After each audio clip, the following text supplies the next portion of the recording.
You are live. Okay, so this is the Senate Education Committee. All right. May 7th. Yeah, May 7th. Looking forward to, and after 4, we're continuing today's work. Continuing our work on H48 and the miscellaneous ed bill.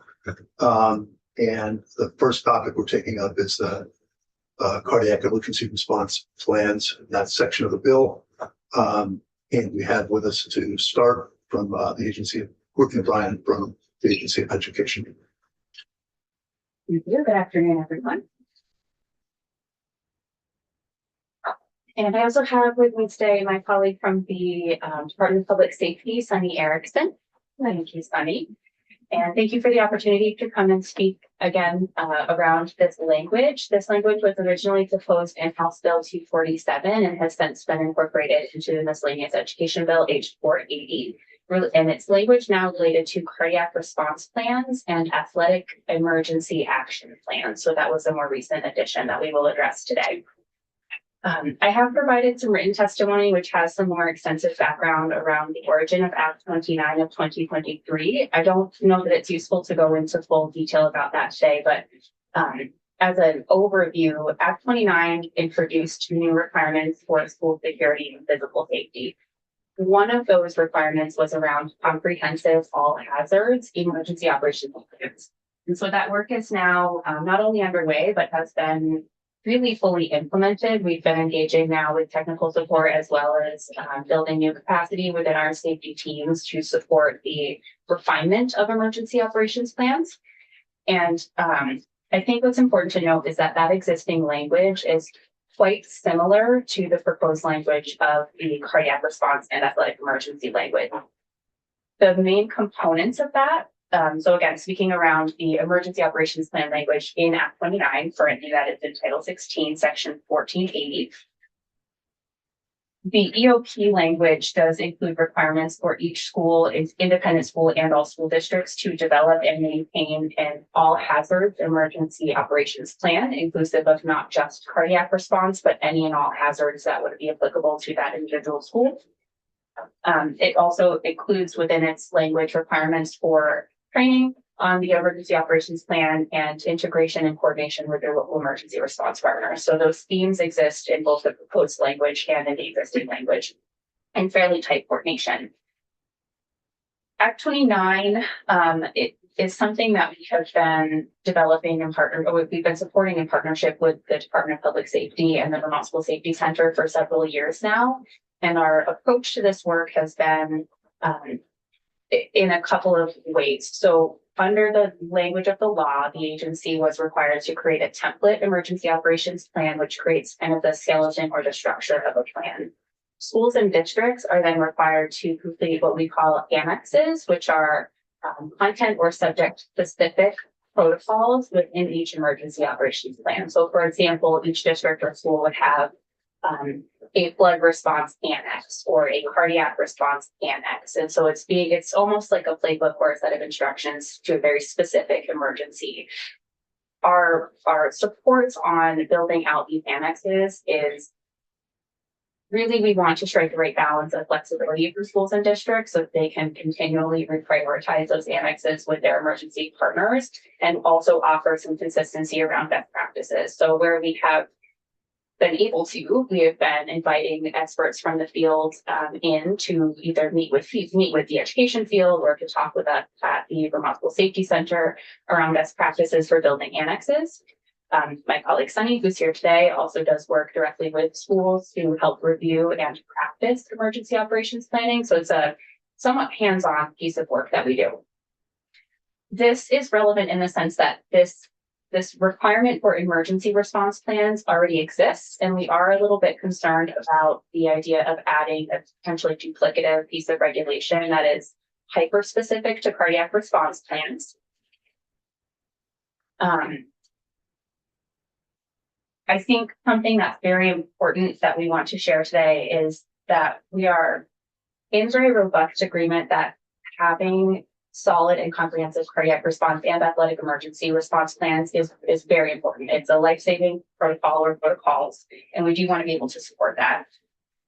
We also want to be very clear that a well-developed plan, so again, thinking about a comprehensive plan, should include specific training and procedural requirements. So again, speaking to the proposed language around the specificity needed within each of these plans, that is the existing approach to all emergency operations planning and annexes that currently exist in statute. We also need to acknowledge that we need to allow schools to be both intentional and somewhat nimble in their ability to respond and reprioritize emergencies. So again, looking at, we already have this emergency operations plan language, are not confident that adding layers of additional regulation that would speak to very specific annexes or emergencies would be the right approach in providing supports to schools and ensuring that that's happening. What we propose is that in the existing emergency operations plan template, the Agency of Education and our partners with the Department of Public Safety can continue to build out those resources. So we have the ability to edit that template. It is a living document. We can and already have prioritized certain annexes that we want all schools and districts to include. So again, the concept of an annex is somewhat individualized, but we do state in our template and in the planning guide that there are somewhat universally applicable annexes that should be included. Cardiac response and medical event is currently included in that list of priority annexes. So it is something that has been elevated. I'll read a bit from written testimony because I think this really this sums up our position on this. School emergency operation plans reflect a number of life-saving emergency protocols, which include but are not limited to cardiac and related events, and including specific regulatory language for a single hazard or threat or a response plan for such is not an effective way to prioritize certain hazards over others. Instead, the Agency of Education and Vermont School Safety Center strongly recommend that the agency and VSSC modify the existing EOP planning guide and template to include specific recommendations for a cardiac response and athletic emergency annex. As is our existing practice, our teams would work with experts in the cardiac response field and with our partners at VPA as allowable to ensure that the best practices are captured in a format that is consistent with VEM emergency response procedures. That is important in integrating those local emergency partners to make sure we're all speaking the same language in an emergency, and that it can be duplicated by a school or district. This approach allows schools and districts to achieve the goal of developing robust cardiac response or other emergency response plans as part of their overall emergency operations plan without duplicating resources or creating competing priorities among emergency response regulation. A note unrelated to the existing language of Act 29. Act 29 does not currently include any provisions around the requirement for AEDs in schools. It's certainly included in best practices, and when we talk to experts around how do you develop a robust cardiac plan, that is something that comes up frequently, but it is not currently a requirement. The proposed language of the miscellaneous ed bill around this does not appear to explicitly state that AEDs are required in schools, but the incorporation of AED use in a cardiac response plan does seem to imply that that would become a requirement of a comprehensive cardiac response plan for all schools. In our discussion around this language with some of our field partners, we've heard similar concerns that this new language does imply a requirement for AEDs to be maintained by schools. So offering that feedback as well. To our knowledge, there are no active state level grant opportunities for AED purchase. We have seen those opportunities arise in the past and schools have taken advantage of it. And costs for an AED range from about $600 to $2,500, so a bit of a range to our knowledge per device. And those devices are not, they have a set expiration date. So those devices are something that would need to be continually budgeted for and purchased by schools. The proposed language of H480 and the existing language of Act 29 do not include any funding opportunities for AEDs at all. So we just wanted to call attention to that would be something, if we were to put this in as an explicit requirement, it is currently unfunded. Lastly, if all else fails, we did want to bring to your attention that, again, this language around emergency operations planning, which is very, very similar to the language being proposed around cardiac response and athletic emergency action plans, exists in a different section of statute than is currently drafted in the miscellaneous education bill. And our request and recommendation would be that if this language does move forward, that it would be included as a component of the existing emergency operations plan language rather than a duplicative section of law. Thank you.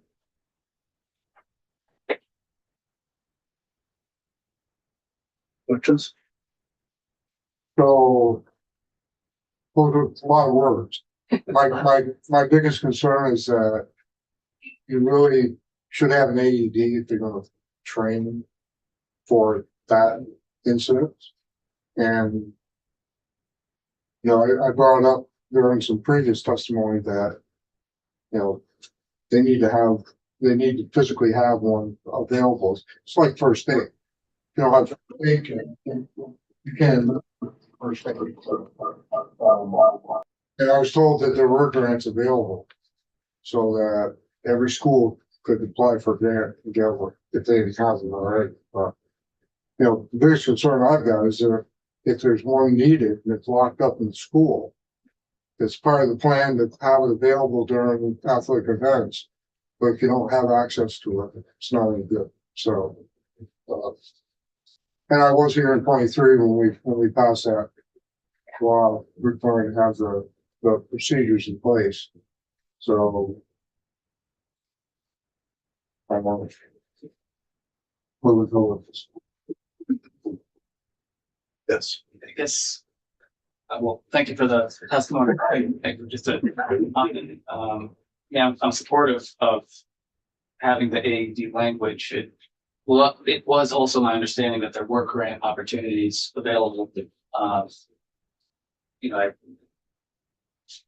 I'm not an expert in, you know, grant writing and, you know, going through that process, but, you know, if there are grants available and we confirm that, and it's not going to be a substantial financial burden on school boards to come up with that money, then I'm supportive of it. If we look on what the American Heart Association said, that's the second page, available funding, that answers some of that question, I believe. So my question would be, obviously, people were concerned enough to bring to the committee this bill because they either believed AOE wasn't getting on it fast enough through this last law we acted, or it just wasn't being followed through. And from your testimony, which is great, it gives us another understanding of it.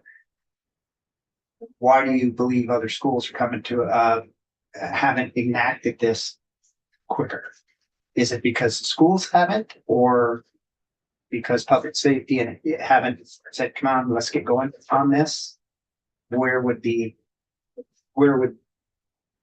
not going to say fall, but where did have this fall in between the cracks that we had a bill brought into us saying, hey, we need to make sure that this happens so that at sporting events there's AEDs available and people know how to respond to this incident.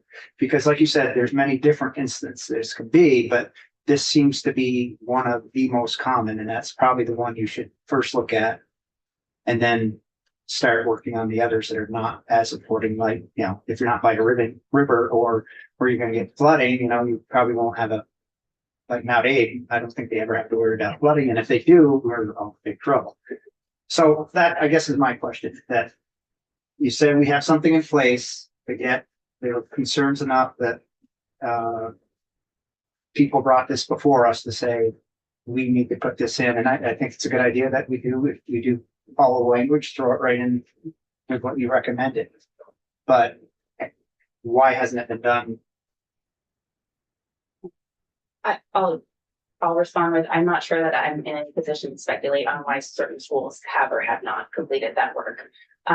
I will gather that capacity issues are definitely a concern for a lot of schools, and being able to take the staff training time to either engage in these practices is probably a factor. I don't know that I would have specific examples to share with you. That's why that's coming around. It's my understanding that this bill or a version of the bill was also brought up last session as well. And so I think this has been a common theme for the past several years and really looking for ways to emphasize this. I will say that AOE's and BSSC's position on this is very much in agreement that we need to elevate this. We need to elevate good cardiac response plans. That's something that all schools should be engaged in. What we're suggesting is that that might be better achieved through robust technical resources and through integration with existing practices. And so we have been trying to, I appreciate you bringing up that, you know, there's big events, big emergency events that I think stand out to us over the years. And then there are the more frequent events or the things that we could more likely expect. And we would agree with that there are like a few medical events, there are cardiac response events, there's an athletic emergency plan that needs to be in place. All of those are things that should be incorporated together as part of that overall emergency response plan. The EOP should be designed in a way that works for the school system so that it's not unfamiliar or it's too overwhelming in the number of annexes or threats that are included, but feels very specific and individualized for that school. We propose that we could really elevate, the cardiac response plan and come up with some consistent and maybe template language with partners that could be easily accessible to schools to help support that. That could include recommended trainings, that could include opportunities to engage with other partners. We have spoken with representatives from the American Heart Association in the past and offered the opportunity for them to build us a sample annex that would be included in the state issued emergency operations plan template.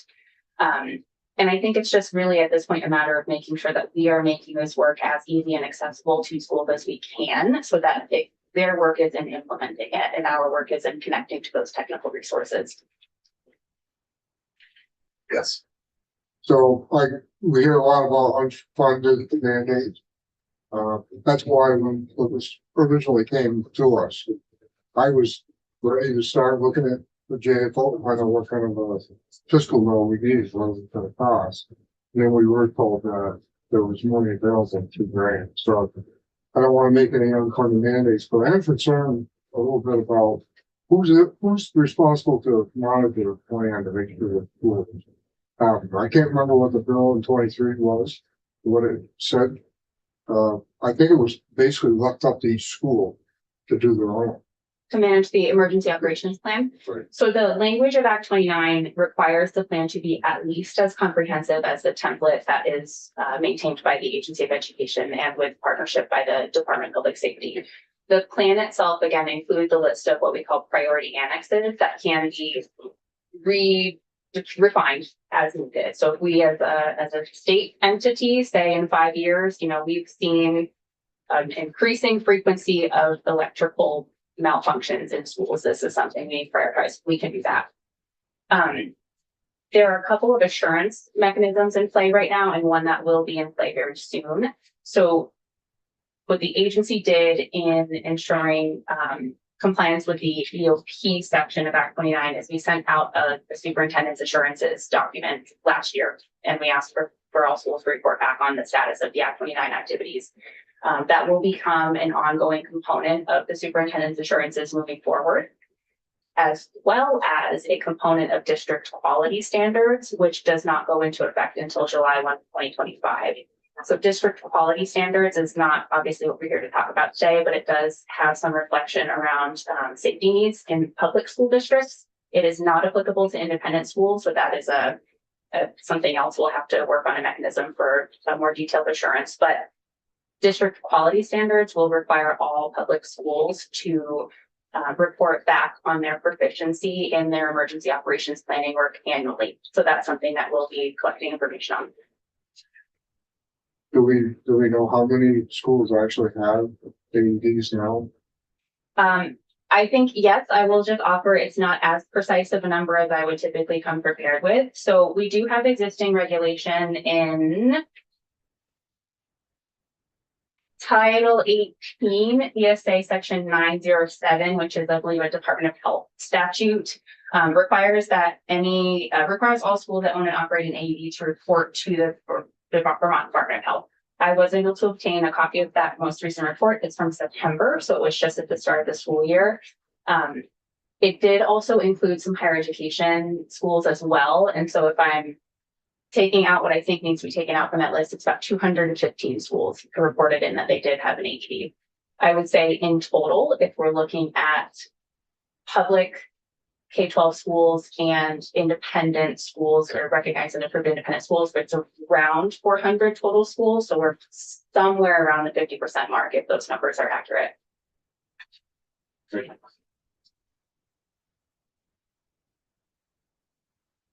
I was wondering if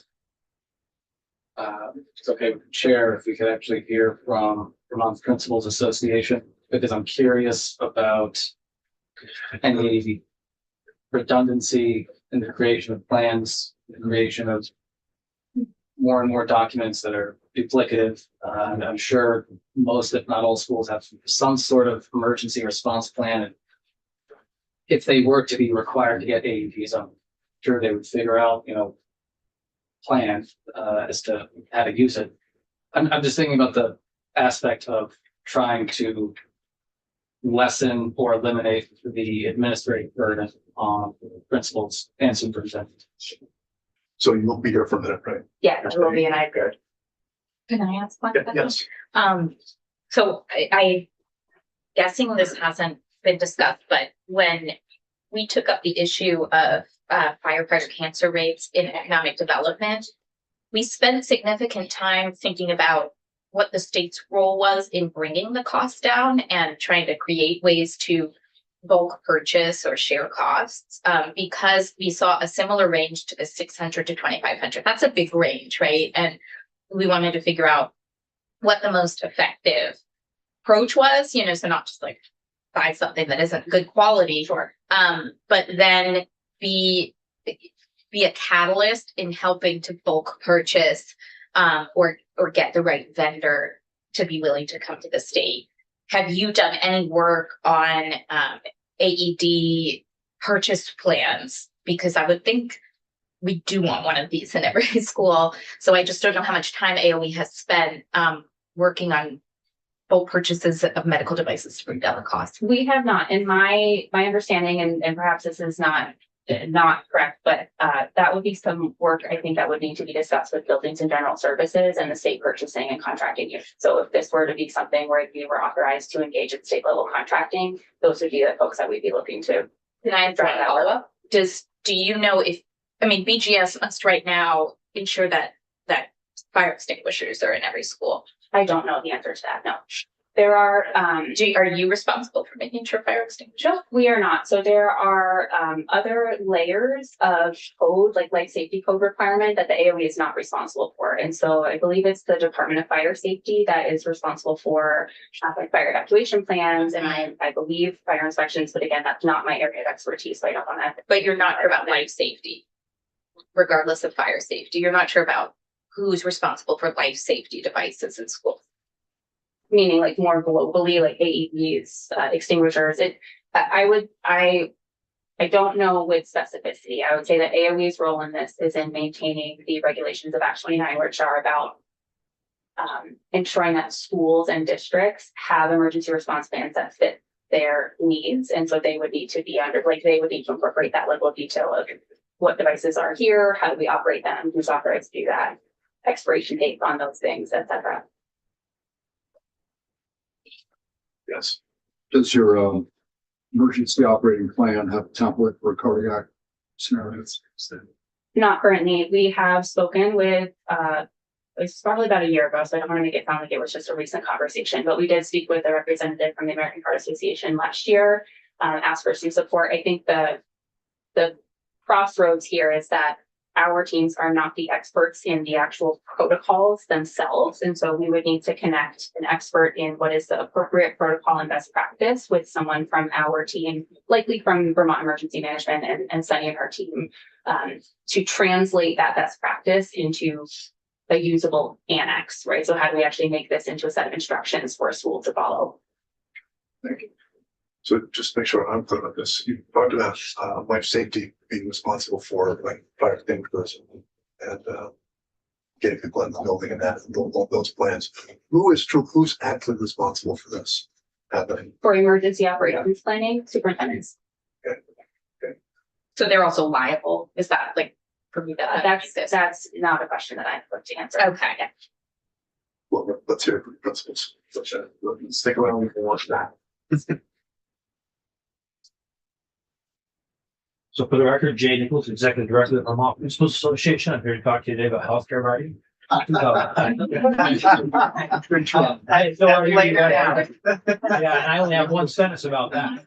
So I haven't had a lot of, obviously, thought about this, so I'll just give you a little background. We went out and we got grants to the National Federation of High Schools 7 or 8 years ago. We were to outfit a whole bunch of high schools for nothing.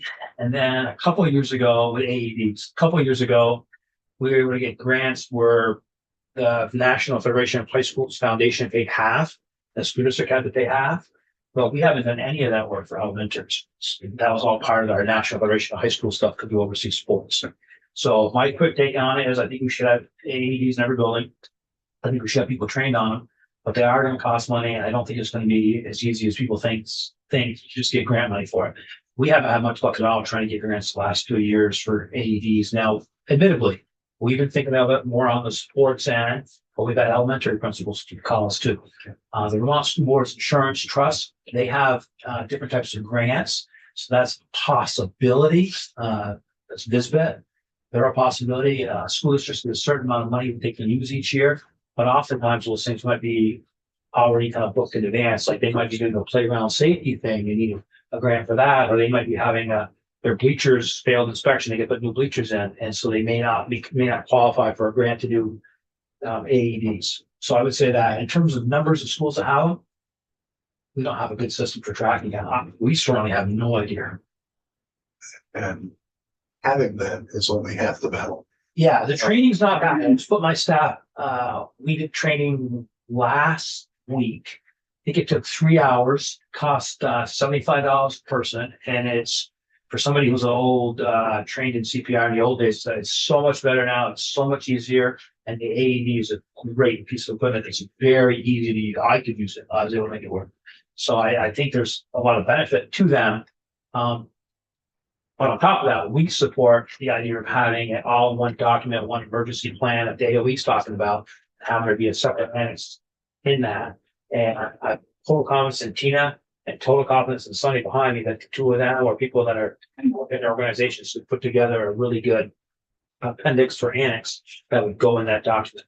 All right, we don't want to see principals and superintendents having a whole bunch of things to look for. We'd rather see it be one emergency management thing that they go to every time. Okay, we're dealing with a gas leak. Here's what we do. We're dealing with, unfortunately, a student suicide. Here's what we do. We're dealing with a heart emergency. This is what we do.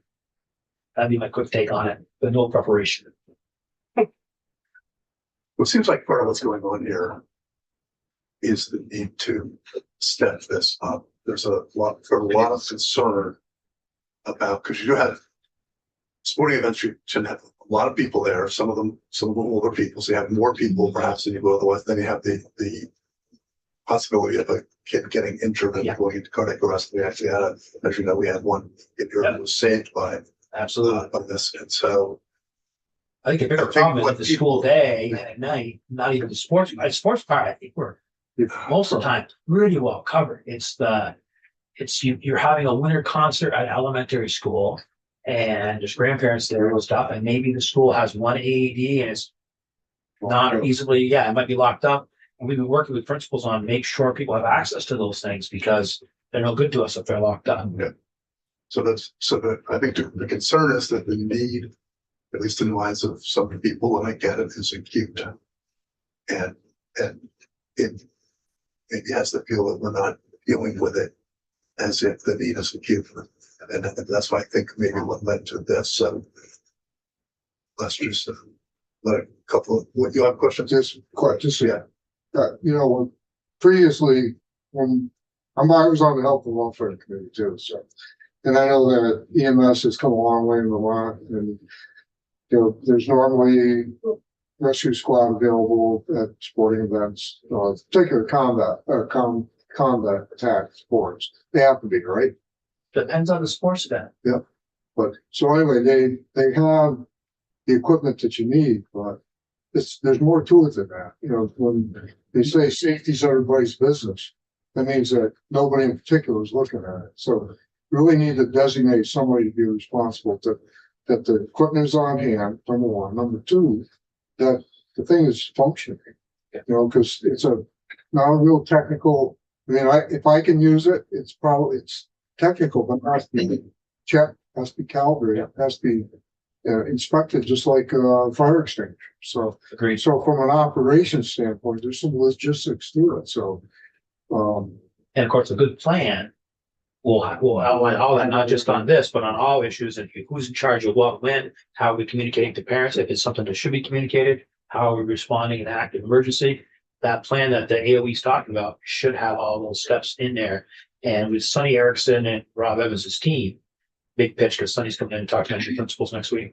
When they're working with them on this, they try to show them, make sure they understand how important it is in a world of leadership, scholarship. So many things coming at principals all the time, superintendents all the time. If we can have this stuff in one place where people have easy access to it, and as part of their ongoing training each year, then I think we're all better served, to your point, Senator. Yes. One follow-up, regarding the implementation date, which I think is July 1, 2025. That is quite soon, and I, again, like I said, I don't know much about the grant writing process, but I imagine that's probably too soon to successfully get a grant. Do you think it would be more feasible for schools if we pushed out the implementation date, allow for more time to apply for grants, also allow for more time to, get the plans written up? I like Senator Ram Hinsdale's approach better. Which one is that? You're gonna tell schools to do it, then you help fund it. right. And you make sure they get those things in place. As far as the AEDs, in terms of the timeline for the plan, I would defer to the AOE on that. Most places already have these plans in place, or some version of these plans. The bigger issue, I think, here is AEDs, having them have the training for people and having the money to. I looked them up the other day. We looked at what it costs. I came up with the same numbers. Really good ones, $1,800 to $2,000. You can get pretty good ones from Amazon for $500, $600. But say it's elementary school, you need 2 or 3 of them. That's real money pretty soon. So you think the July 1, 2025 date is fine for Defer to the Agency of Education. Okay. Okay. Thank you. Thanks. Yeah, you're very welcome. So Erickson. I'm mostly here just in support and answer any questions related to the emergency operational plans. And yeah, Thank you. Not gonna put this on the screen because apparently I can't. I apologize. I was making the noise earlier. For the record, Tina Zook, American Heart Association Government Relations Director.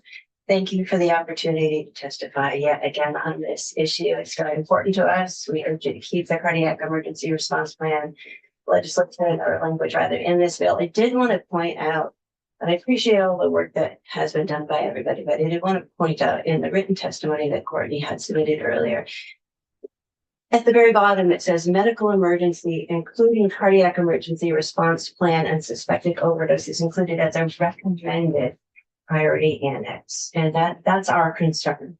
We know the concerns expressed by the Agency of Education. We've talked at length to the agency. I wanted to take just a few minutes to talk about the work that we have done and how we ended up here asking for legislation versus a recommendation. We had reached out to Rob Evans with the Vermont School Safety Center back in November 23 when we first heard about Act 29 that was going to require these requirements and plans.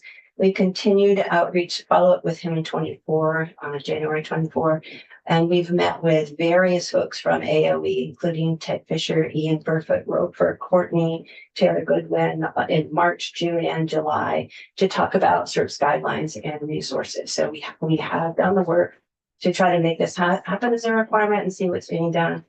We met with the Vermont Department of Health on multiple occasions to both determine what are the number of cardiac arrests in the state of Vermont at Vermont schools and how many schools have AEDs. We met with Commissioner Levine and his staff, and Commissioner Levine at that time called this low hanging fruit.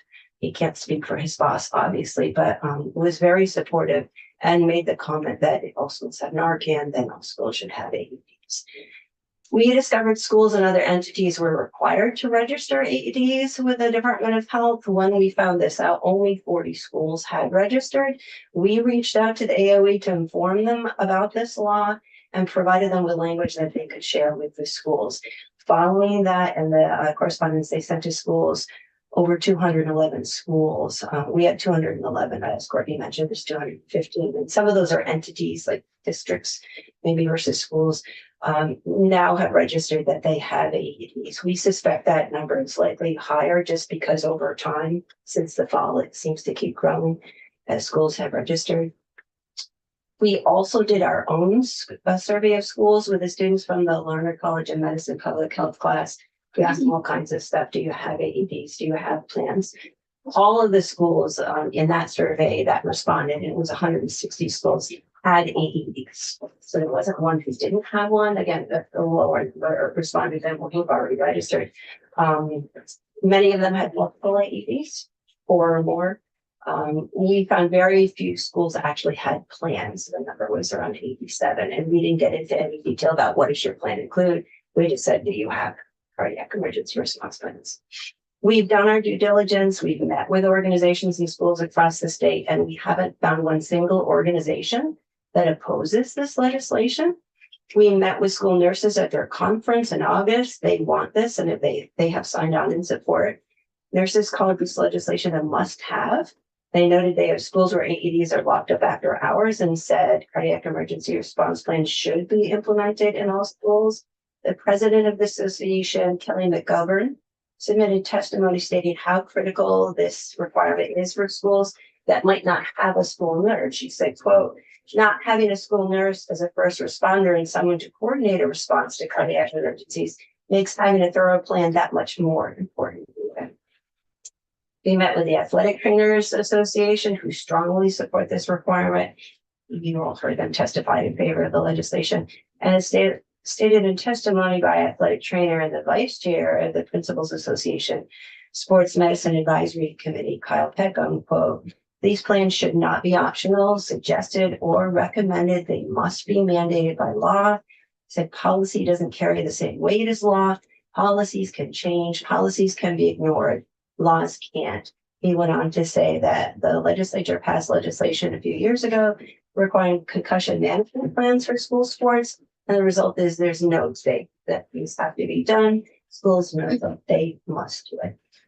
Other organizations we met with who all support this are the Society of Health and Physical Educators, that's PE and health teachers in the state, the College of Cardiology, the Academy of Pediatrics, the Medical Society, the Public Health Association, Family Practitioners, Union Health Network, Children's Hospital, Cardiac Kids, and Vermont organizations all support this requirement.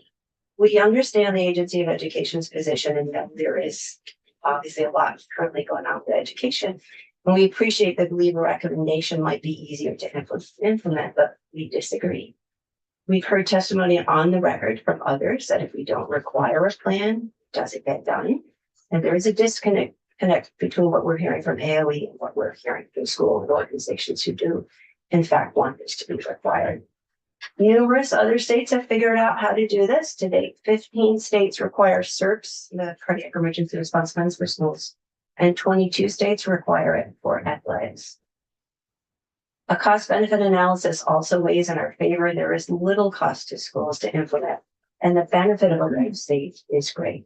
We'd like to stress the ease at which schools can implement these plans and the resources that are available with very minimal cost, concerning the cost that's come up a number of times today in your discussion. The estimated cost, as you've heard, ranges between $500 and around $1,800, a little bit more for fancier models. Kyle Peckham noted in his testimony that's comparable to the cost of one bus trip from Burlington to Rutland or Bennington counties when they have to get a bus. Many got their AEDs for $500. Brattleboro has 13 AEDs and many schools have multiple AEDs. Regarding funding, this is not an unfunded mandate. There might not be as much money as we want, but there are resources available to schools to purchase AEDs and create plans. The Vermont School Board Insurance Trust has easily available safety grants that range between $7,500 and $10,000 that can be used for the purchase of AEDs. They cover 90% of Vermont schools and have 51 supervisory unions in their programs. The safety grants can be awarded up to $10,000 for each supervisory union each year. And no school has ever been turned down for a request for AED funding, according to the director of the multi-line program at Visbit, David Pical. There are also other grants available too. I didn't bring a whole list of them or how much they provide, but one off the top of my head, because everyone's familiar with Demar Hamlin, is the AEDs for Youth program that the NFL and the Smart Park Coalition have to offer discounts to schools for their youth. In terms of other resources, templates for cardiac emergency response plans for both schools and athletic events are available from the American Heart Association and Project Adam. I did send this testimony to Will, and I hope you would click on a few of these links just so you see really how easy it is. There is a protocol that we provided. It's a little bit longer, but it just talks about how many people do you need on a team and why, where should you put the AEDs, what happens in an emergency, what do you look for. It's comprehensiveness to give you a feel for what you might want to do. Some of this will be unique to the schools, depending on how small they are. Obviously, a school that's one floor will not need 4 or 5, right? Multi-level schools will, because our recommendation is you want to get to the victim, get to the AED and back to the victim in 3 minutes. As we've heard, your chance of survival drops every minute that passes if you don't have CPR and AED. So if you have one AED and somebody has a cardiac arrest here, and your only AED is upstairs in the chamber, your chances get kind of rough. But in terms of the templates, we have that protocol I mentioned. There are templates available. We have one available. Project Adam has 4 different ones. You can just click right on and just fill in the information. And as Kyle testified during his testimony, Rice did theirs an impact. So it isn't a burden.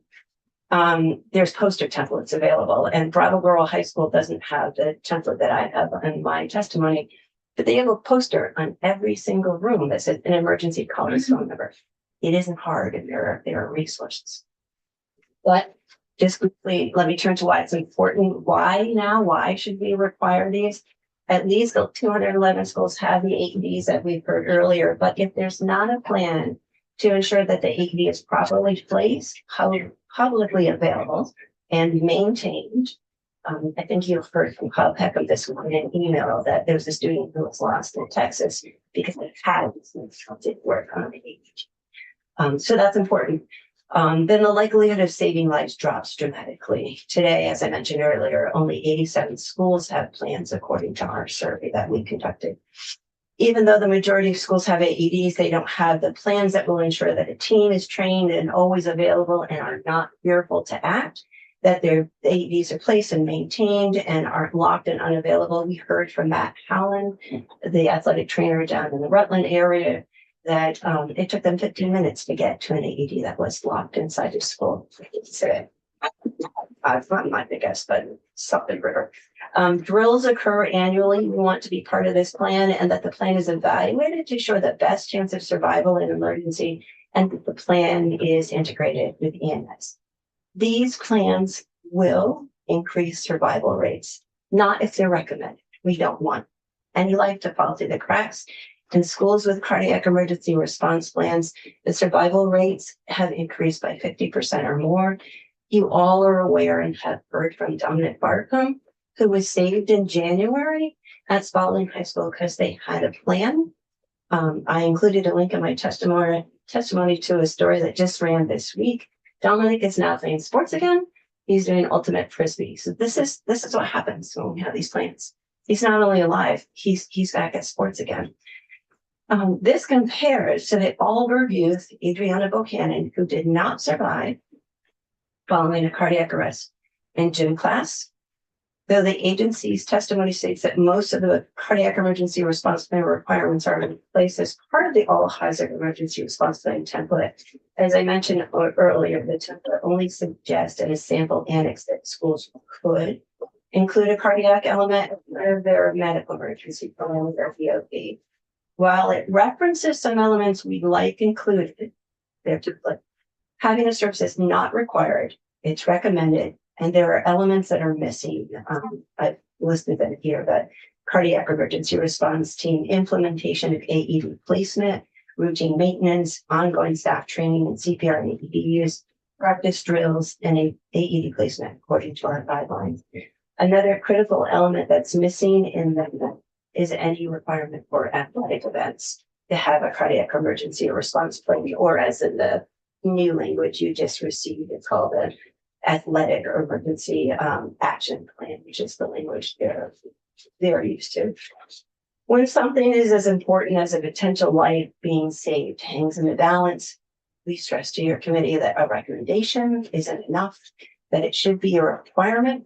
Vermont already lost one student to a cardiac arrest at school. Without this requirement, we can't leave this to chance. Alder youth Adriana Bohannon died at the age of 14 following a cardiac arrest in gym class. Her mother, Christy, got a call from the school on April 14th, 2022, that her daughter was jogging, lapsed in gym class, collapsed, and was unresponsive. She was told that only the school nurse and the custodian were trained in how to use an AED. I do encourage you to take a look at the testimony I submitted because Christy's photo is there. She's too young not to be here anymore. And as Christy said in her email, she reached out to the hearing committee last night, recommending leaves too much space for tragedies to occur in the area. Yes. I have been feeling more and more for the last week, like we all become complicit at best and liable at worst for hearing all of this testimony about schools may or may not have basic life safety devices and training. The next time something happened, AOE asked for $4 million in this year's budget for, to the best of my knowledge from their testimony, consultants and some more work that they need to do on this reform plan. I would be asking AOE, I can't ask you, you're not leading AOE, but if we're truly saying that we can't find the money for life-saving devices in all of our schools, and we're supposed to approve $4 million in the governor's budget for consulting work. I have never been more serious. We have approved a lot of small pots of money for this and that. But if we're going to end this session saying we just couldn't figure out how to pay for this, I'm extremely concerned about that as a legislator and someone who's heard this testimony.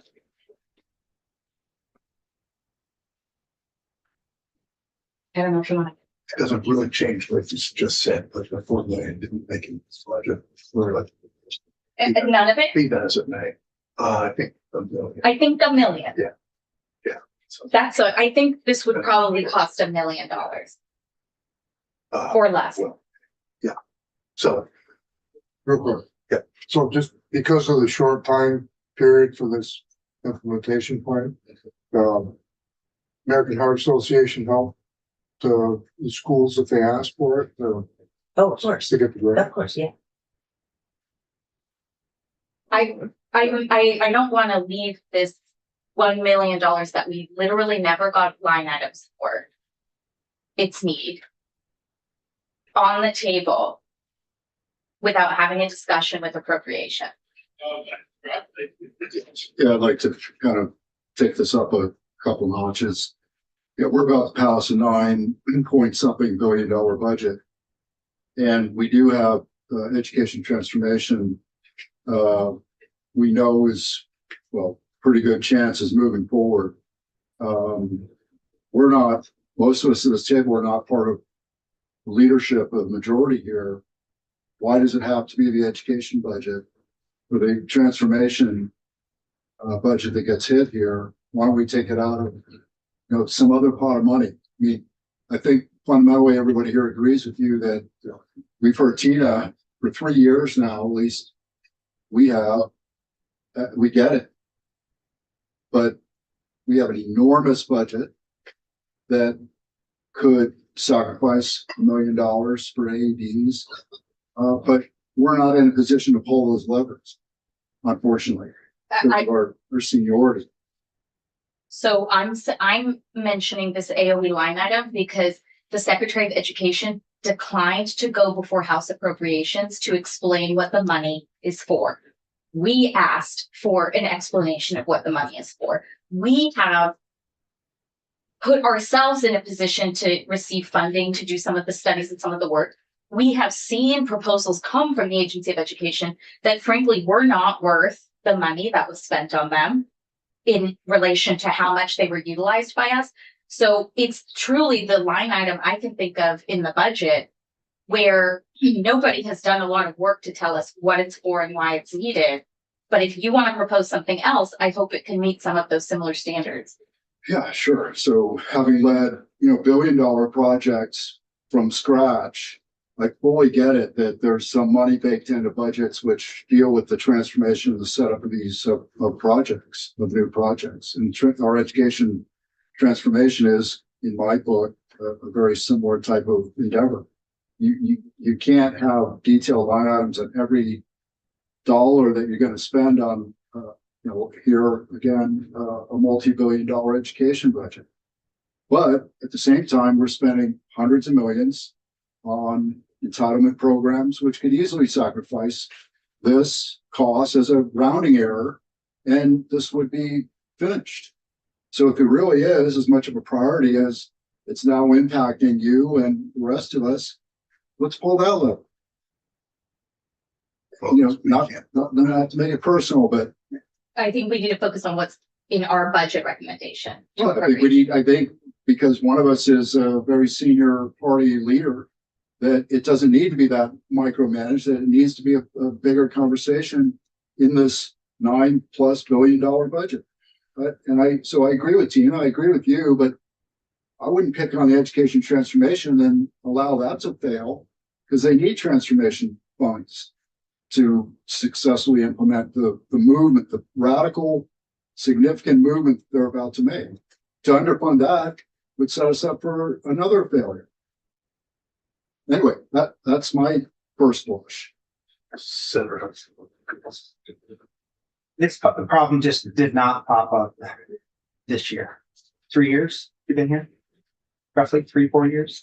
So this is an ongoing issue that the state has not taken priority in, and to say right since then, I have to kind of agree with fellow senator that, let's not single out one pot of money where it goes, because we've had 3 years to do something like this.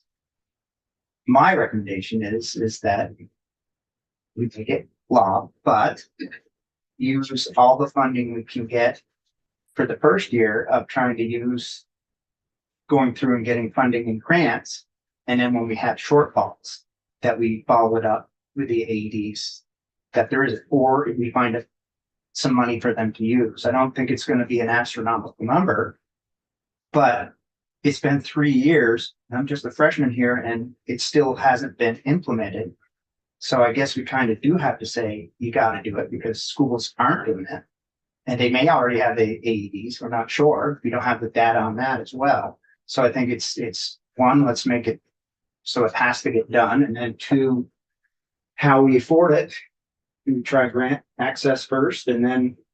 One possibility is to throw it out there is we could pass this and put a start date of 1 year later on this section, because there's a lot of work to be done anyway for getting the plans in place.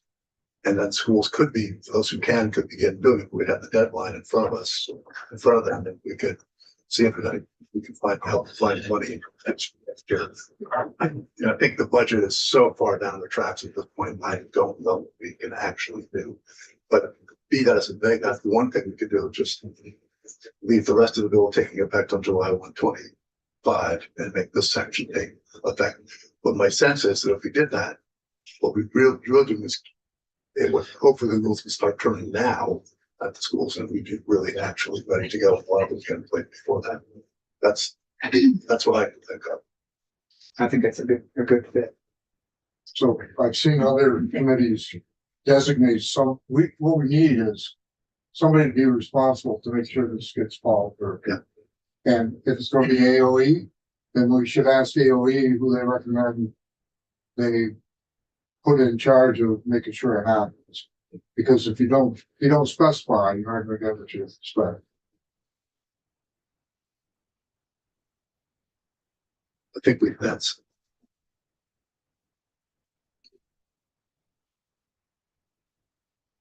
I don't believe we put any enforcement on, if that's what you're. Excuse me, what did- I don't believe, PMZ for the record, I don't believe we put any enforcement agency arm in the language, so you would need to.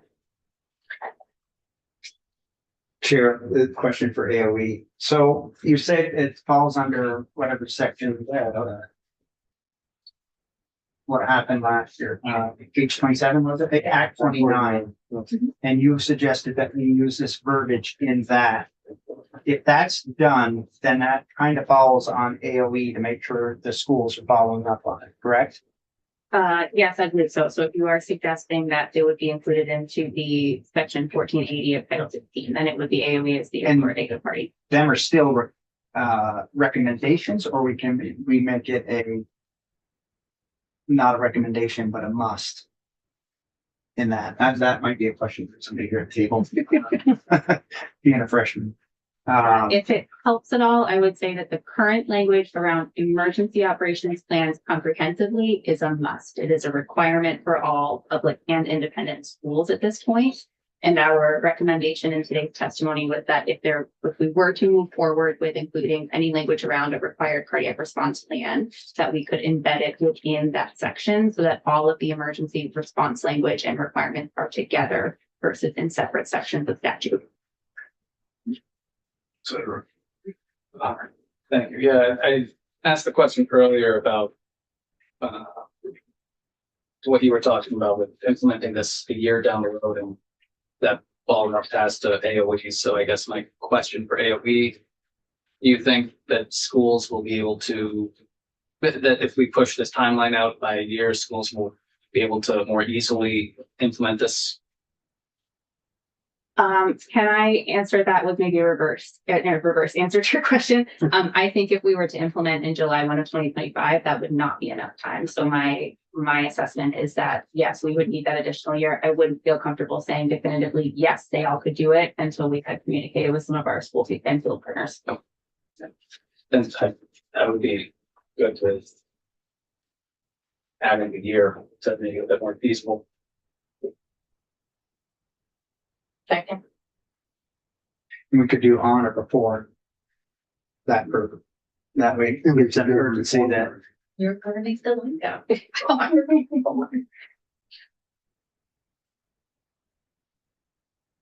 That makes the deal.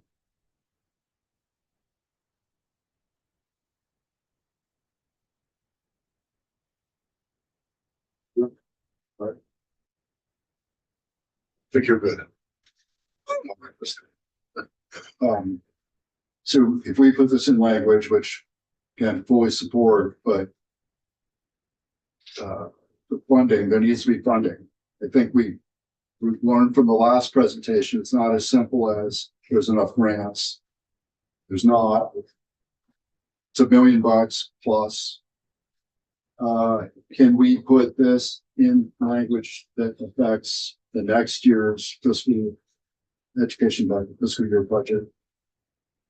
There's no impediment to that, right? We're not obligating a future legislature. We're obligating our own second session of the biennium, right? We can make this kind of preconceived obligation. It depends on if you're asking for it to be the general fund or the education fund. Okay, what's the nuance? Which can we? Appropriations controls the general fund in the budget. Right. And finance controls the shadow spending we do in the education fund. And we really don't know how many AEDs we need. I think it would be. I heard Yeah, go ahead, sorry. 40, I heard 200, I heard 400, so. I mean, how many we need, but how many we actually have that needs to be funded. This will be incumbent on us to follow on. We need 200 and they cost 1,000 each, 200 grand. I don't know if 1 million is necessarily it, but also that's. That's just worst case. Always shoot for worst case. Cause you'll find what, if you don't know what you, But it gives a year to get the plans in place. Do you know what it costs to maintain these? you replace it. I do not. I think that probably exists somewhere. I mean, it would be battery replacement. And some of it depends on how often you use it, right? So if How you use your often? pads in an emergency, then you have to get more pads. So I could find out the per part cost. Or an average maintenance fee. There must be an average. Sometimes it'd be a little higher. Okay, we have to bill up tomorrow, so we gotta decide what we're doing. This was the last piece. Now we have, Beth is coming out one piece and still have to finish with stuff about, health insurance. So we're thinking as a committee about $1 million to be a safety net.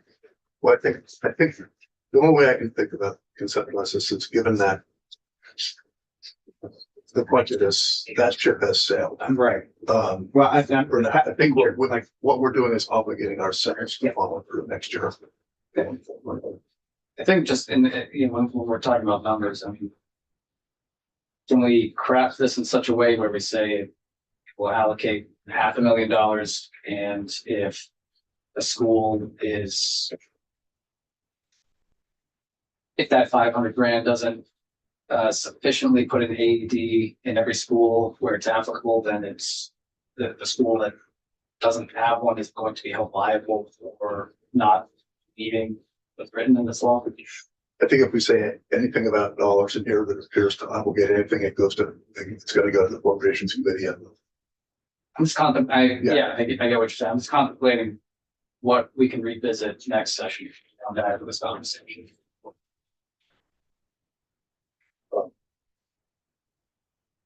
yeah, I just think, I guess I would just put it as, we are obligating ourselves to follow through.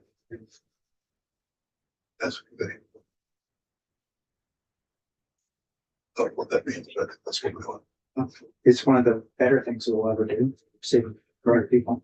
Okay, so let's just say that. Barring less than this, the way that this section by year. Have a good effect on July 1, 2017. And should we have it fall under Act 26? Can you do that? Yeah, we can talk about that. What is the right? So you're saying if you're going to 16, you're gonna say section 14. I'm sorry? You're saying if you're going to section 14A. Yes, I think that would be the most appropriate section. How about the data analysis? So do we need a line item requests? Don't want to be here again once May, realizing that we don't really want to get any requirement. Will you share this out of this that you got from your survey? That'd be a good start point, maybe. Chair Bongas, if I may, something that's coming to mind as we're kind of closing this conversation is your question about assurances and accountability.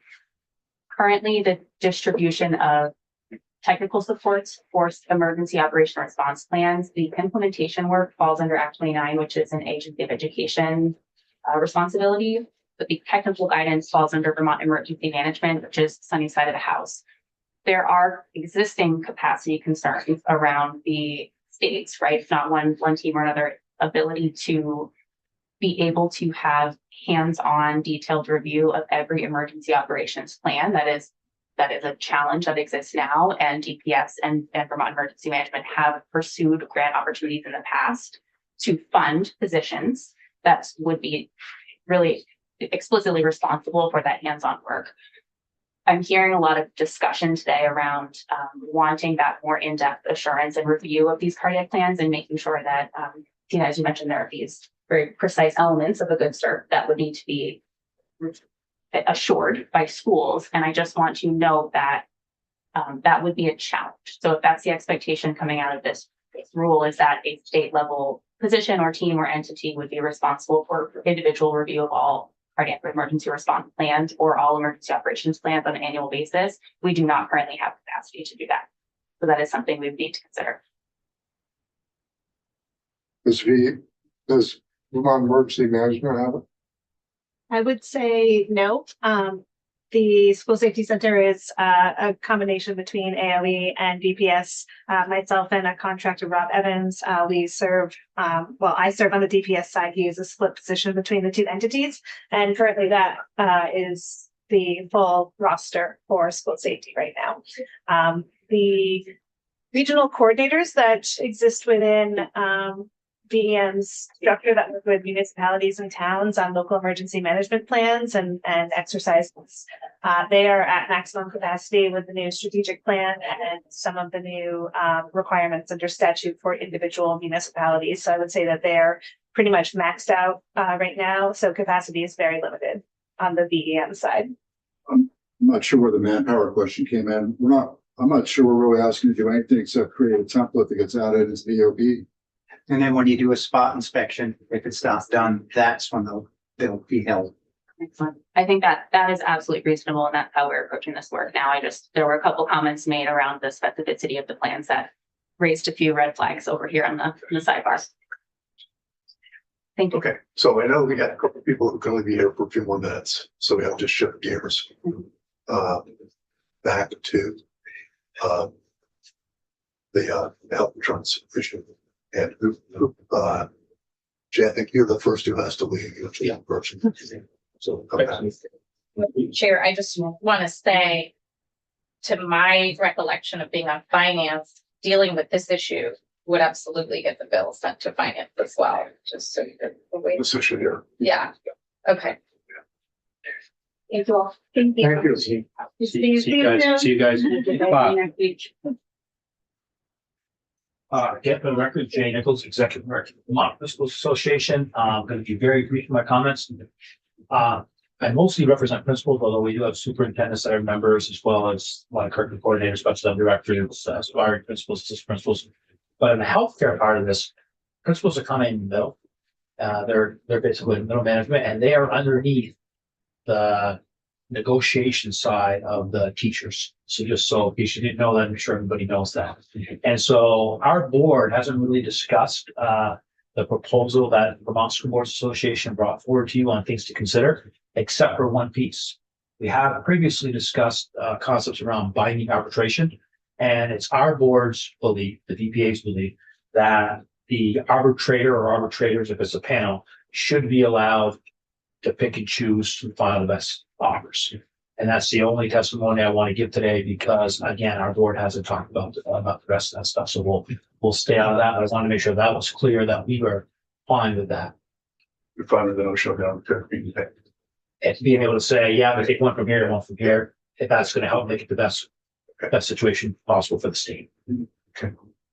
Yes. Well, there was a point, I can't remember if it was yesterday or the day before, that that scenario was described as almost like chaotic. That's a chaotic environment to be able to do best of this, best of that, and the arbitrator combine it into a product that they then hold the two entities. That's the solution. You agree with that chaos? So having been down this path where I've had to impose a contract on teachers union, where I've had teachers start to strike, the whole 9 yards, I don't think in a really strong negotiation in the end, anybody's happy. I think when you do a binding arbitration, one side is going to be very, very happy, one side is going to be very upset. I would rather have the arbitrator, first of all, I want both sides to come forward for the best offer. And then the hope would be that the arbitrator could look at those and they could say, hey, school boards, this is crazy. We're going completely with the Ron A proposal. Or they could say, Ron A proposal, this is crazy. We're going to school boards. But if they say, you know what, school boards have the best fit here for where we are in today's world, and Vermont A has the best fit here, and we're combining those two things, and yes, nobody's going to be happy. I think that's a better path forward for the state. Okay, but can you comment on the environment, the potential chaos, if they're picking from? I don't see the environment potential chaos since we went to the state system as being as big a deal as it was when we were doing it at the local level. That was chaos. That was really hard because it all hurt feelings. And this way, at least it's this is the decision that's been made. Both parties have to live with it, whatever it might be, and then we move forward. So I think it's certainly less chaos than we had for the first 150 years of this. Just my quick opinion. Thank you. You're welcome. I'm gonna listen for another 10, 15 minutes. I think, okay, thank you very much. So, Joe Deal, you're Thank you very much, Mr. Chairman and Senators. I come here as the counsel for the employer commissioners in the statewide health commission. I have had the privilege of representing the employer commissioners in each round since the inception of the legislation. And I am here to support on their behalf what was before you as version 10.1 of the bill. I understand there's a version 11, but as of yesterday, it was 10.1. And 10.1 is what the commissioners, the employer commissioners would support. I would point out that the employer commissioners are elected school board members from across Vermont, and that they, like yourselves, believe that providing the best possible health care at an affordable cost is a desirable goal for educational employees. They also are aware, however, that the cost of this healthcare has been rising exponentially, as you know, and has been double digit in terms of its increases in each and every year. So the commissioners at the beginning of this session thought long and hard about what changes could be made to the act that might have an impact of influencing the growth of costs while still providing quality health care. And the first change that they recommend is the change that Mr. Nichols just spoke about, and that is allowing the arbitrator, if the matter got to the point of binding arbitration, to pick and choose between the last best offers of both parties. I would point out that in all or nearly all of the rounds of bargaining that we have had so far, in each and every one of those determinations, the arbitrator or the arbitration panel has indicated in their decision that if they were permitted to do so, they would not have selected either of the proposals from the two parties, lock, stock, and barrel, but instead, based upon their analysis of the evidence and the testimony at the hearing, they would have made judgments as to a place within the proposals of both that they believe best represented the interest of the state and the interest of the consumers and, as I said, quality healthcare at affordable cost.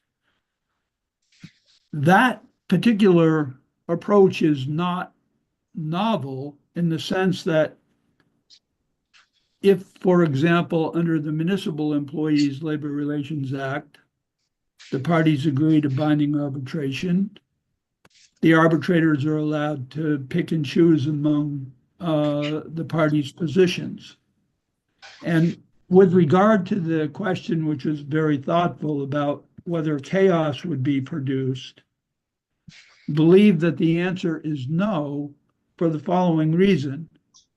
Unlike a situation where, let's say, under the state employees' contracts, be it non-management or corrections or supervisory or the state police, where the last best offer arbitration applies to every issue that could possibly be raised that remains on the table.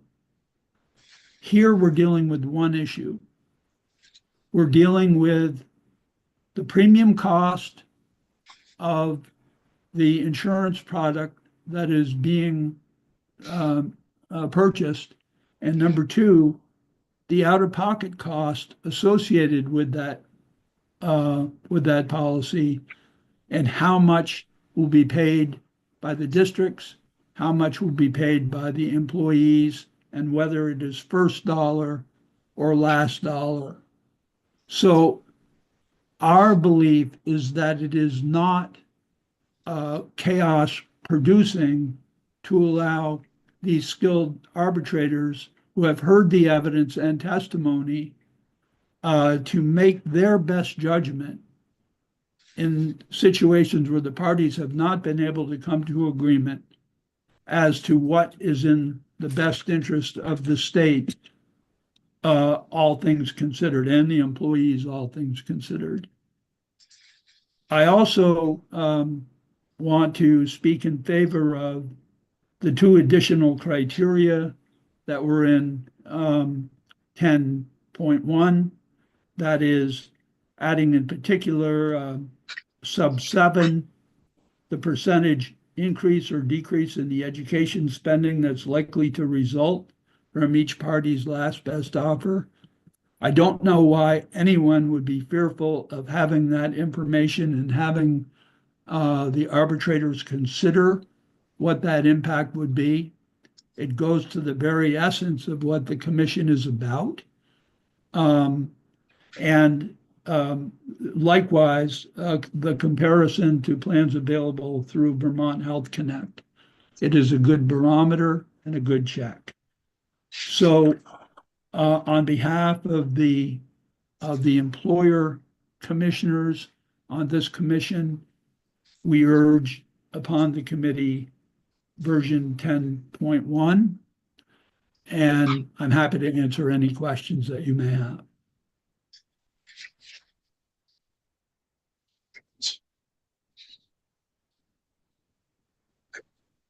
Thank you. Yeah, Mr. I'd Edwards. just like to thank Ms. Sheridan McNeil for the testimony. Nice to have an arbitrator in the room. Thanks, sir. You're welcome. Attorney for Well, I get it. Okay, very good. Thanks, sir. So thank you. I appreciate it. Thank you. Now we have Chelsea. Yep, there she is. Okay. Hi, everyone. I have very brief remarks as well. And then I was hoping that if I could weigh in on the cardiac plans very quickly too at the end, with your permission, but I'll start with the healthcare. Sorry? That will be fine. Okay, thank you. As we know, rising healthcare costs remain one of the most significant and persistent cost drivers in public education. Given that approximately 80% of education spending is related to personnel, the costs associated with providing health insurance to school employees weigh heavily on local education budgets. This is especially true in Vermont, where healthcare costs continue to rise at rates that outpace overall economic growth, placing increasing pressure on school districts and taxpayers alike. It remains important to ensure that education employees continue to receive strong, comprehensive healthcare benefits that support their well-being and the stability of the workforce. At the same time, some superintendents note that having healthcare negotiated through a separate statewide process limits the ability for the full value of the total compensation package to be on the table during local bargaining. The proposed modifications in 480 represent thoughtful, targeted updates to the arbitration process, allowing arbitrators to select between the last best offer on an issue-by-issue basis rather than only accepting one party's full proposal in its entirety. Introduces needed flexibility and supports more balanced, informed decision-making. It increases the likelihood of outcomes that reflect both fairness to employees and fiscal responsibility to communities. Additionally, requiring arbitrators to consider the value of the healthcare benefits being offered compared to plans available through Vermont Health Connect and to evaluate how proposed changes align with overall economic growth brings critical context into the process. These additions will provide arbitrators with a clearer picture of affordability and sustainability. These are modest but meaningful improvements that enhance the integrity of the process, support informed outcomes, and help ensure that Vermonters can continue to provide high-quality healthcare benefits to educators while responsibly managing costs. We urge you to support these changes in 480.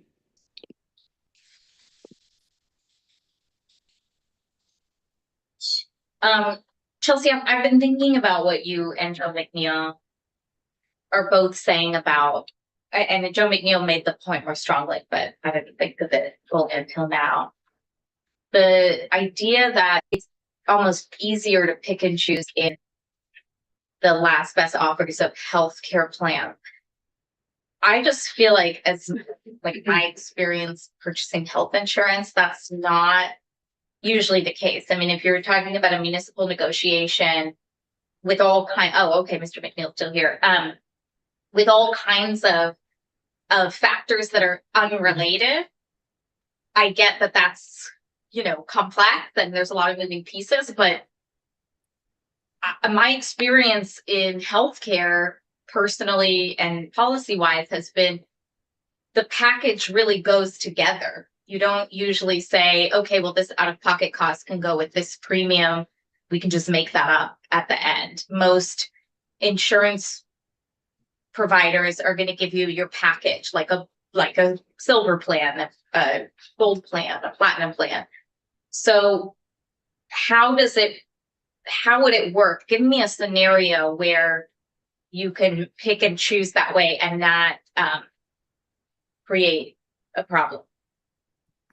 I can take a shot at that based upon the hearings that I've had up to now. For example, there has been historically a split in the premium obligation being paid by licensed professionals versus support staff. And the hearings that we've had have generally resulted in agreement that licensed professionals should pay 20% of the premium. However, there has been a significant disagreement on the level of premium obligation to be paid by support staff. Two cycles back, the arbitrators decided that 2% per year increasing up to 20% from where a given support staff member was appropriate and fair. In the last session of bargaining, the employer commissioners wished to stay with that prior standard. The employee commissioners wanted to reduce that to 1% per year. It would have been very easy for an arbitrator to sift through the differences between those two positions and make a judgment on that issue independently of how much should be paid, for example, in out-of-pocket costs, or whether it should be first dollar or last dollar. So there are elements of the process that ultimately bear upon the cost and of the insurance product that can be looked at separately and distinctly without harming the whole. And particularly in a context where the range of discussion is not as broad even as, the operating conditions in state government or the operating conditions among municipal employees.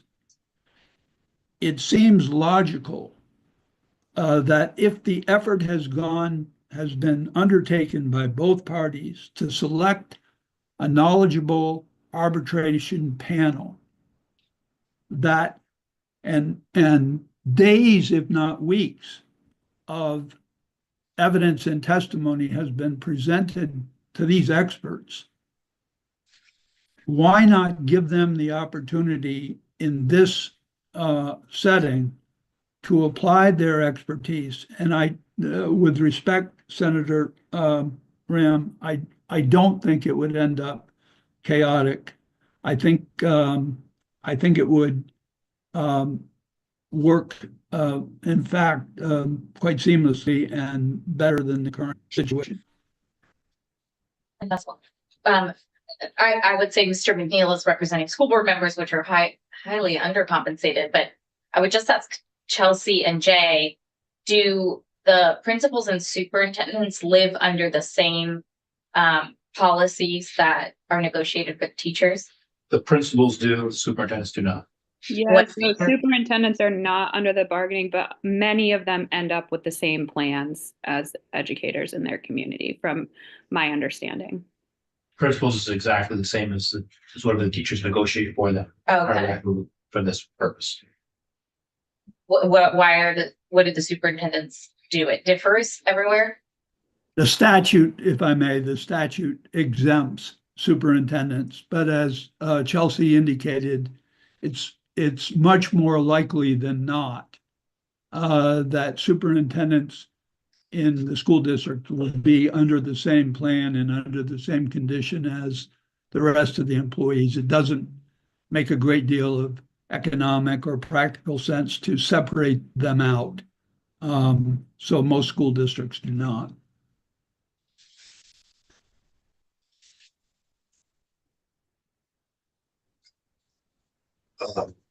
Come back to this in a minute. But that is here. Edge Council. Talk about in the final, say final issue, just therapeutic schools. And I'll just say that frankly, Beth and I talked down the hall after yesterday, looking at the language that had been presented to us by the therapeutic schools. So going, maybe we ought to just try to make it say what they're actually trying to do. So. Thank you. Beth St. James, Office of Legislative Counsel. I may have slightly missed something in translation, but we will figure that out as we go.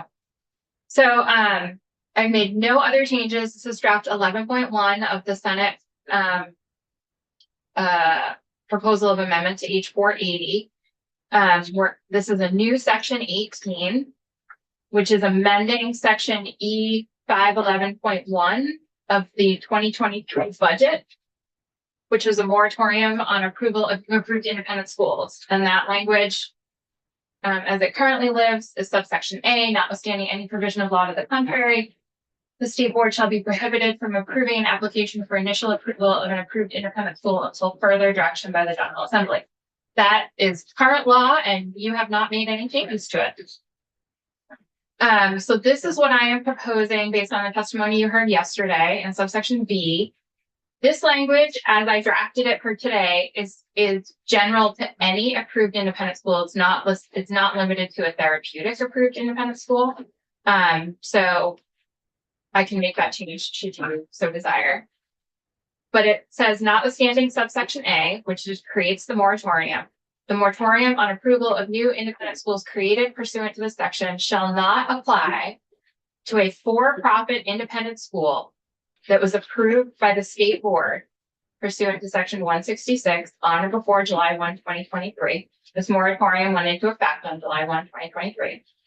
But intends to convert or reorganize as a nonprofit organization pursuant to 11 VSA 4142, and then the following sections.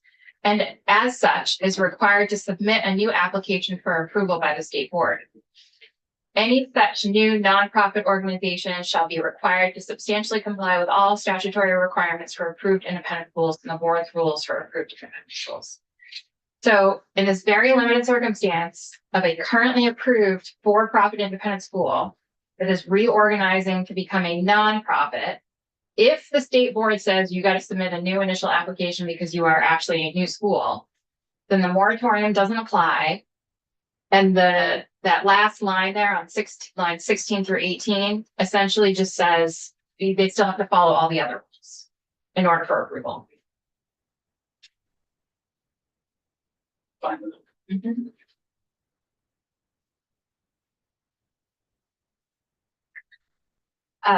Jolie Frechette, middle school, will represent the middle school here. We have just a question about the submitting of a new application for approval. So for schools that are, especially if they've recently reapplied for approval, and are in good standing with the State Board of Education, we didn't know if anything like that could be worked into the bill so that it sort of takes the question of whether or not there's like a time period where they can't operate because of that changing tax status, because the actual application, the reapplication or reapproval is the same thing as a new application. And so that may not track on the same time frame as changing of their tax status. So unless there's some sort of like concurrent sort of application that they can do with the understanding that the SB or AAB know that they're doing that, is there a way to just sort of carry forward that pre-approval? And then at the time that they would usually need to do a reapplication or that reapproval process, and they're doing that on that new nonprofit status. Thoughts? So as I've said many times before, and I will say many times again, you can do whatever you want. I don't represent the State Board of Education, and I don't have any independent insight into what that process looks like. And so I hesitate to counsel you that it's okay to change that application process in any way. This language just specifically says the moratorium doesn't apply to this situation. The other application processes and requirements would continue.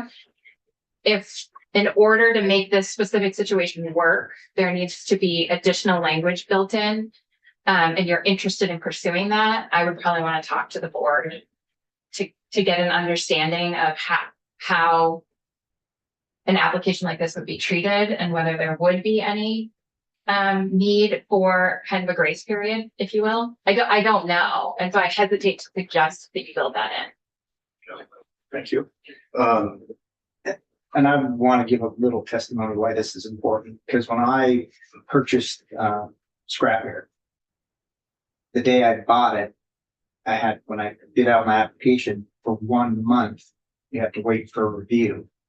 So and this is what we're worried with the school, if that there's a month or whatever the time delay, all of a sudden I can't do business.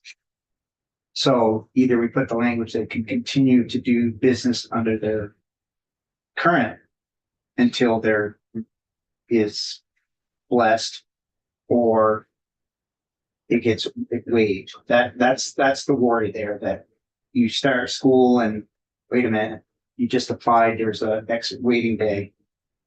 That's So it seems like perhaps there's two related issues here. One of them is the one that has been dealt with in this new language, which is the say that it doesn't inflict with it's exempt from the moratorium. Deals with that issue. The issue with the second issue is the one you've raised, and so we have. The one thing I can think of is if you've got time today or tomorrow to have a chat, state board, that would be great. And if not, then we'll just have to be where we are, because we have to make this decision tomorrow. We've at least dealt with one portion of the problem, with the potential issue with this. Well, Yes. I mean, do people, if our intent is to say that a reorganization from a for-profit to a nonprofit is not significant enough to trigger the moratorium. I understand that they probably need to do their due diligence and there could be something else that goes along with that. But is there a way we could act? I'm with Beth on that we can do anything we want. And could we consider a sentence by tomorrow that says, you know, a reorganization into a nonprofit alone does not trigger an entity to have to cease operations or, you know. During the period between the time of the application and the time the application is approved. We're always a little reluctant to that to apply. Well, I'm saying like by tomorrow. Work on that. So why don't we leave it at, if you can. I will reach out Yeah. to Jennifer Samuelson. Yeah. When I leave this room. Yeah. And we will hope that the stars align. Yeah. And I have something for you tomorrow. Okay. What you weren't here, but when we talked about the cardiac arrest, piece of the bill, Okay.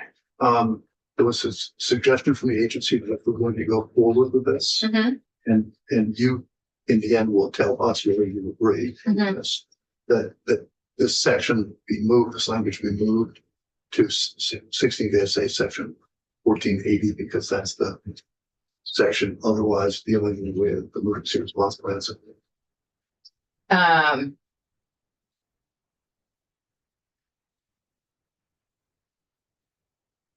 You don't need to tell us now, you can just consider it and Well, we have limited time, so, is the suggestion that you just plunk all of the language that's in 480 now into that specific statute?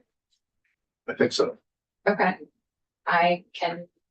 They're two separate concepts. I understand that the agency may view them as the same, but from a drafting standpoint, they are requiring two separate things. And so I hesitate to. What you have here in 480 is separate from the emergency operations plan. They are two separate things. If you'd like to merge them and say an emergency operation, part of an emergency operations plan has to include a cardiac event plan. I think that's going to require some wordsmithing and some changing of what you have. The emergency operations plan also requires schools to have a plan that is at least as comprehensive as the template maintained by the Vermont School Safety Center. And I don't know how the language that you have for the cardiac plans conflicts or aligns with that template. And so I don't know what position you would be putting school districts in. I could certainly take this section, the language as drafted right now in section 480, and instead of adding it to the health services chapter, I could put it as a standalone section in the same chapter as emergency operations plans. That might actually be what she was suggesting, what they would suggest. Okay. Yeah.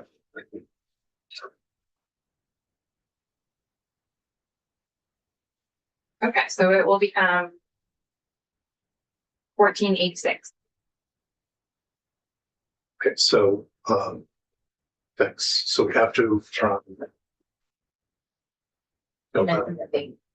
oh, yeah, yes, to delay this section, that section.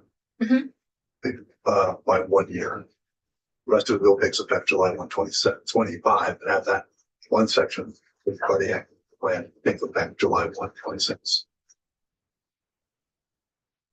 Well, you already, okay, so you want it in effect for the 2026-2027 school year. Because we have a separate implementation section on page 25 that requires the cardiac emergency response plans to be ready for implementation beginning in the 25-26 school year. So my suggestion would be we keep the effective dates the same and we just have that change to the 26-27 school year. Okay. Yeah. So we have to decide, I think now, are we going to keep the health insurance language in or out? And I think if it's frankly, we're operating with the assumption if it's controversial, we don't want that. I'm happy. Because it's working for the best of both sides. It's for our constituents. So, Yeah, I'm opposed to the entirety of section 17. The testimony in support of it has been very informative. It hasn't been, for me at least, sufficiently compelling or persuasive, I should say. I don't think that it gets to the actual root cause of what the issue is, which, to put it very simply, is that we have a health insurance and healthcare system that doesn't work very well. I think that ultimately, it's not going to reduce costs. It's just going to substantially narrow the focus of who will be paying the costs, which is the teachers and other school staff who fall under this, fall under this umbrella. I'm just generally not persuaded that this is something that we need to pursue at the moment. Yeah, I'll throw my 2 cents in. So I don't think section 17 was ever intended to address the state's healthcare problem, which is enormous. I do think, though, that it's a unusual negotiating circumstance to have to choose one package or the other and not be able to moderate or mediate or have arbitrators analyze the contents and pick the best recommendations. But I fully respect my colleague's position, and I personally would support 17 staying in. I don't want 480 to derail because of this one issue. and that I agree with this. I will tell you that my plan had been to spend some time on this over the summer and try to be ready to come in next fall with something, because I think there was an issue here, and I tend to think on one level I would actually support what's in this. Stick for the record to say that, but I don't want to derail this bill. So I think it's something we could look at early next year. In fact, we know we have to tackle it early if we're going to. So I would suggest we do not put a check on this section for now, and we check everything. We've got everything else checked, with the exception of the little bit of work that Ledge Council is going to take a look at for us, and just stay on track to work this thing out. Or I would suggest we delete the section dealing with. Well, first of all, I just want to say I finally caught up with Diane Lamford from the Green Mountain Care Board, and they can't take anything else on without additional capacity. But they are doing great work to bend the cost curve per the wishes of health and welfare. But I just wanted to say I was actually more sympathetic to continuing to look at this until the testimony we received today. First of all, I still think those two new considerations are not well articulated and not well thought out. But more importantly, with the picking and choosing, I don't know if Mr. McNeil's still here, but his example actually dissuaded me from wanting to take that up, because it is, in my mind, trying to circumvent the collective bargaining process, which is about support staff and teachers and everyone who's facing the same repercussions for their for what they negotiate, being in it together and saying, hey, it's really important to us that the support staff who make a lot less, are part of our package in a way that supports their needs. And I think it's actually, it made me feel like, wow, that's an example of why I don't want to be able to pick and choose things. And this is labor collective bargaining law. So I can't speak to what goes on in the municipalities. They have tons of different departments, but that really spoke to me as to why I would proceed with extreme caution on this front from a labor law perspective. So, that section, take out, Section 17. and change, we did the cardiac. I don't make a difference. The only thing we're changing with the cardiac bill is to change school year date. The school year date in one section and then the actual statute number, the section number. Yeah. And then the last thing, we will take a look at that.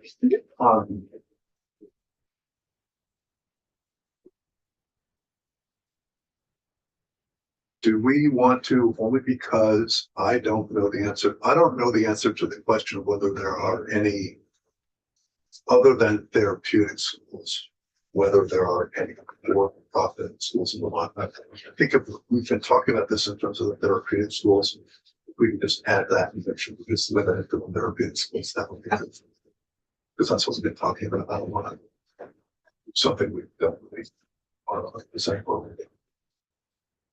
That's a crap.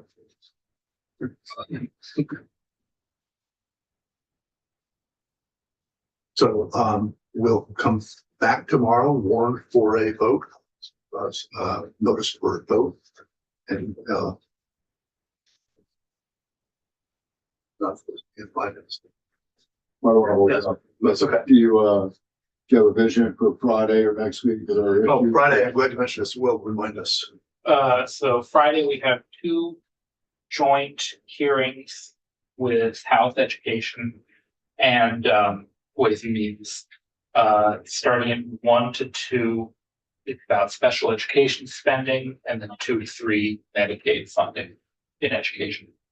It's more like education for us, I think. Yes, But yes. that plays pitched what you've got to ask, what we got to ask. I have Beth just taking a look at because we talked about the issue of the 101 to the 250 schools in sparse areas. Taking a look at some language to add that to our task for next year. So that would be a committee amendment. So we'll talk about that. We can talk about that next week or next week. Can I get clarity now on what's going to be worked on for next year informally and what's actually being tasked to some group? Because I am concerned that the CTE proposal and maybe special education, honestly, I'm really interested to hear more on Friday, but at least CTE is going to remain disjointed if there's not a formal group that's convened. So I just didn't know where all these things are living, if they're living in the map making group or like, do we have another group? I don't know. We had what we did, if I'm recalling correctly, is we listed it as a task for this committee in 26. Right. If we just put it out of mind and come back in 2026, I'm very concerned. Because it just seems like such an afterthought and so important at the same time. So Either a couple of people can get together and work on it, or if you want to try to think about something more formal on that.